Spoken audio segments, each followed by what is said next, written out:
E nesse sentido nós podemos dizer que há pelo menos 3 critérios pelos quais nós podemos dizer que a ética e a política se relacionam, uma sendo subsídio para a realização da outra. Subsídio da ética para a política. Primeiro critério. A relação entre meios e fins, na ética, é uma relação na qual não há exercício da violência. O que é a violência? É tratar um outro ser humano como se ele fosse uma coisa, como se ele fosse um objeto.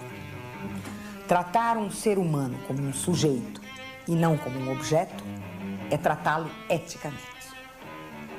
Se a política, na esfera pública, for capaz de tratar os fins políticos através de meios não violentos, isto é, não tratando os seres humanos como coisa, os sujeitos como objetos, nós temos uma política ética.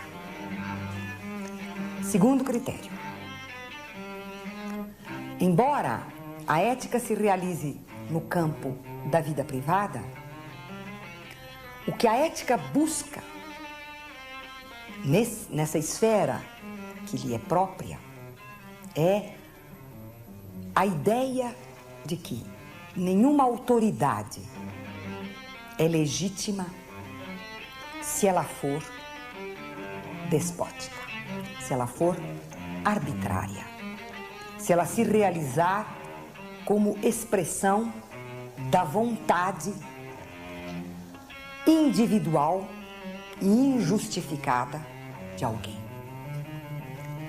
Nesse caso, é a política que vai ajudar a ética, na medida em que o próprio da esfera pública é afastar a autoridade despótica, isto é, aquela autoridade que se exerce como uma vontade pessoal, individual, arbitrária, acima de todas as outras.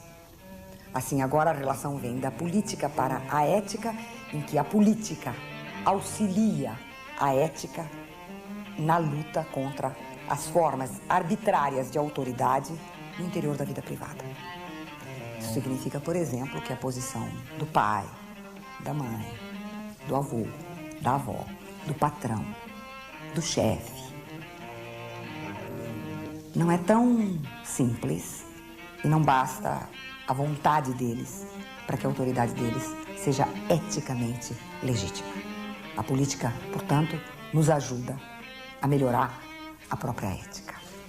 E o terceiro critério é o critério que pode valer para a ética e para a política, que é a redefinição da ideia mesma de liberdade. Em vez de nós pensarmos a liberdade como o direito de escolha, vale a pena pensar a liberdade como o poder de criar o possível.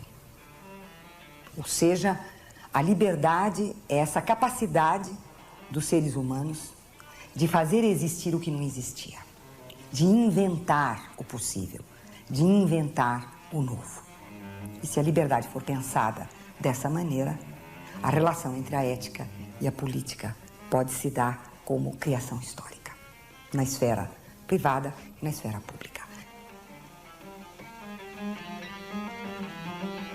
Estou convencida de que há uma única forma da política compatível com a ética e uma única modalidade da ética compatível com a política. Essa forma política é a democracia. E essa forma ética é a liberdade através dos direitos.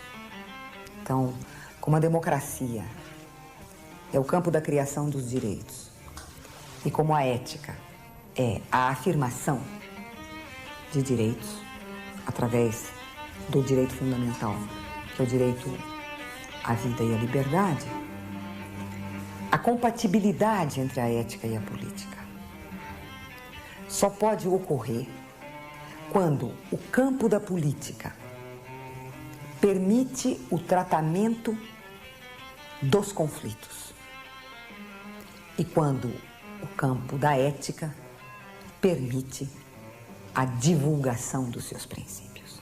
Então, eu diria que é a possibilidade de dar à ética um conteúdo público e dar à política um conteúdo moral que ocorre na democracia.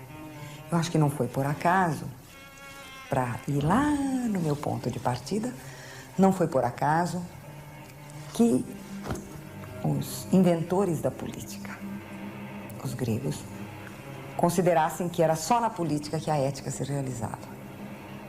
E por política, eles entendiam a democracia como a igualdade perante a lei, a isonomia, e o direito a expor, discutir e votar a opinião em público, que é a isegoria.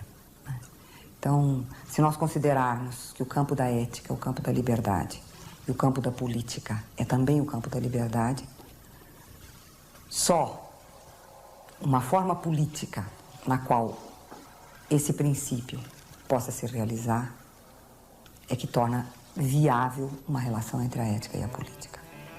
O que significa que o ideal ético da visibilidade só pode se realizar na prática política da democracia e vice-versa. Evidentemente, isso seria um ponto de partida.